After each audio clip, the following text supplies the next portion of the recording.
Radheshyam, Yapo Hare Krishna, Hare Ram.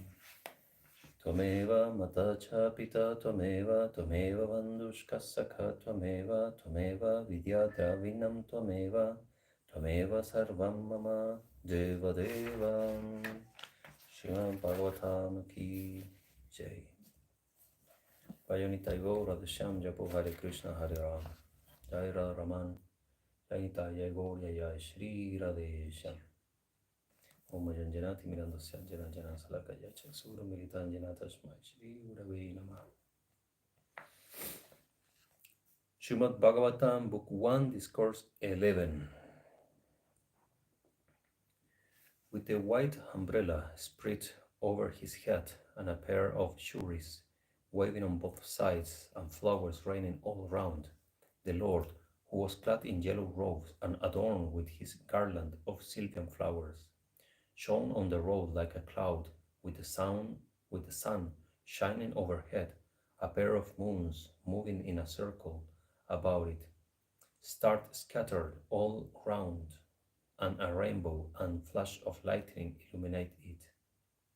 First of all, he entered the palace of his parents, Devaki and Vasudev, and gladly bowed his head to all his seven mothers, Devaki and others, who in their turn clasped him to their bosom. Just to refresh, we are reading Discourse 11, Right Royal Reception to Sri Krishna at Dwarka. So Sri Krishna now is in Dwarka, he is in the palace, and all the Dwarkadish will be the word, Dwarkadish? Yeah. All of them did proper welcome ceremonies to Krishna. As they placed their son in their lap, milk flowed from their breasts, even in their old age. Due to their affection to him, and beside themselves with joy, they bathed him in tears. 30. He next entered his own palace, unsurpassed by any other, which was equipped with all that could be desired and had a separate mansion for each of his consorts, 16,000 and odd in number. 31. The ladies felt overjoyed at heart to behold from a distance their lord, who had returned home after a long absence, and with bashful eyes and faces, they quickly abandoned their seats as well as their thought, in which they were immersed, as also the vows of austerity. And it's a note here, it reads, the Jagna Valkya Smriti says, a woman whose husband is away from her should give up amusement, decoration of her body, visiting social functions, jesting and calling at another's house.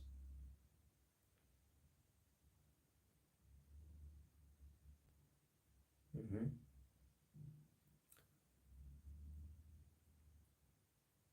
In which they were immersed as also the vows of austerity.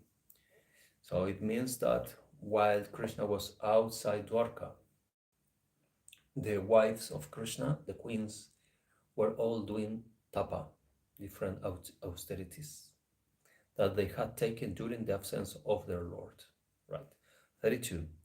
Full of infinite love, they embraced their Lord, first mentally, then by their sight, and lastly by their body, as well thought their babes, under the pretext of offering the babes for his embrace or in the person of the babes themselves, according to the maxim that it is the Father himself who is born in the shape of his Son. The tears which they had so far kept within the corners of their eyes, out of their bashful nature, now trickled down in spite of themselves O Saunaka, foremost of the Brigus, since they could not longer control their emotions. 33. Although he ever remained by their side, and that too in their private chamber, his feet appeared to them as full of fresher charm every moment. What woman will cease to love those feet, which even Sri, the goddess of fortune, cannot abandon even for a moment, though noted for her fickleness. And is another note reads, fickleness is attributed to the goddess of fortune only in her material form, viz. Riches. 34. Even as the wind burns a whole thicket of bamboos by producing fire through the abrasion of one bamboo against another, so did Sri Krishna work the mutual destruction in the shape of the Mahabharata war of princes who had proven a burden to the earth since their very birth and grown very powerful in the meantime, by pitting one against another, and in a like manner brought about the examination of their hosts as well, himself adhering to his vow of not taking up arms, and having thus accomplished the object of his descent on earth, he became silent. Jai Sri Radhe, Jai Sri Radhe. 35. It was the same Lord who, having appeared in this mortal world in his own playful way, sported in the midst of thousands of most charming women like a worldly man. 36.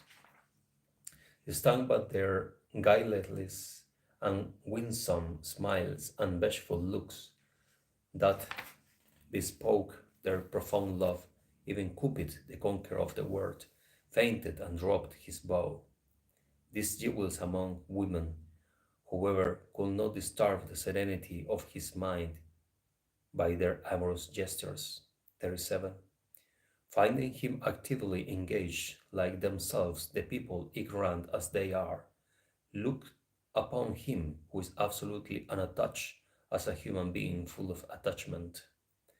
38. Herein lies the divinity of the Almighty Lord, that even though abiding in Prakriti matter, he never gets tainted by the gunas modes of Prakritis, Tama, Sattva, Rajas, just as a mind that has taken refuge in him is never contaminated by the gunas of Prakriti abiding in it. And 39. Nay, those ignorant ladies, Sri Krishna's consorts themselves, little knowing his celestial greatness, looked upon him as a hen-pecking husband, devoted to their service in the private chamber, even as the notions of aham, inness, conceive of God as sharing their own characteristics. 39. Thus ends the 11th discourse entitled The Entry of Sri Krishna into Dwarka, forming part of the story relating to the Naimisa forests in Book 1 of the great and glorious Bhagavata Purana, otherwise known as Paramahamsa Samhita. Srimad Bhagavatam Ki Jai. I will cut here and I will open a new live where we'll be reading the life of love. Sri Ramancharandas Deva Ki Jai.